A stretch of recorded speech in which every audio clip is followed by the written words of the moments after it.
Hi, welcome back to Yuktashri vlogs.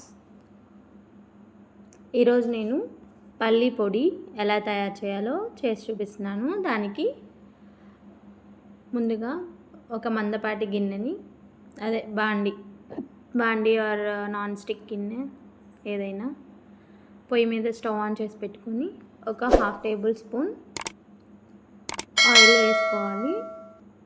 Oil వేసుకున్నాక ఒక 10 లేదా 15 ఎండుమిరపకాయలను ఆయిల్లో వేసుకొని కొంచెం దోరగా వేగే వరకు ఉంచాలి. ఇప్పుడు 100 లేదా 150 గ్రామ్స్ వరకు పల్లీలను తీసుకొని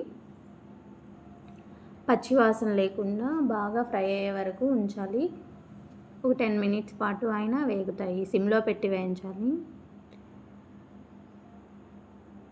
ఇప్పుడు కొద్దిగా కరివేపాకుని తీసుకొని ఒక 2 లేదా 3 రెమ్మలు కరివేపాకు ఇలా వేసుకొని బాగా డ్రై అయ్యే వరకు కరివేపాకు వేయించుకోవాలన్నమాట. క్రిస్పీగా రావాలి కరివేపాకు. ఇప్పుడు వెల్లుల్లిపాయలు ఇవి పచ్చిగా ఉన్నాయండి. కాస్ట్ ఎక్కువ ఉన్నాయి కదా వెల్లిపాయలు. ఇప్పుడు దానివల్ల పచ్చివే అమ్మేస్తున్నారు, అందుకని దీంట్లోనే వేయించేస్తున్నాను అనమాట.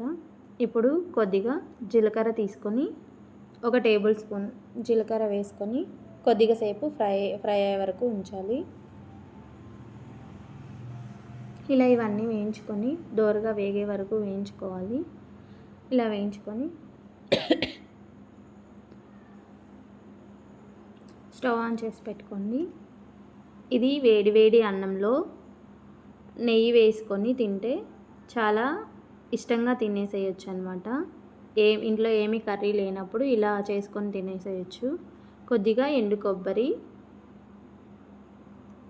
చిన్న ముక్కలుగా కట్ చేసి పెట్టుకున్నాం. ఇవంతా చల్లారాక మిక్సీ జార్లో వేసుకొని ఎండు కొబ్బరి కూడా వేసుకొని టేస్ట్కి సరిపడా సాల్ట్ యాడ్ చేసుకుందాం.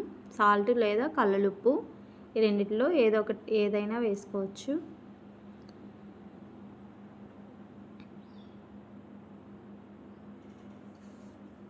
ఇలా టేస్ట్కి సరిపడా వేసుకొని కోర్సుగా మిక్సీ పట్టుకోవాలి. దంచితే చాలా టేస్టీగా ఉంటుంది, కానీ దంచే ఛాన్స్ లేదు. సో మిక్సీ జార్లో వేస్తాను. ఇలా కోర్సుగా గ్రైండ్ చేసి పెట్టుకోవాలి. ఇలా గ్రైండ్ చేసిన మిశ్రమాన్ని, ఈ పొడిని ఒక డబ్బాలో స్టోర్ చేసుకుంటే ఎన్నాళ్ళైనా ఇలాగే ఉంటుంది. ఇంతే పల్లి పొడి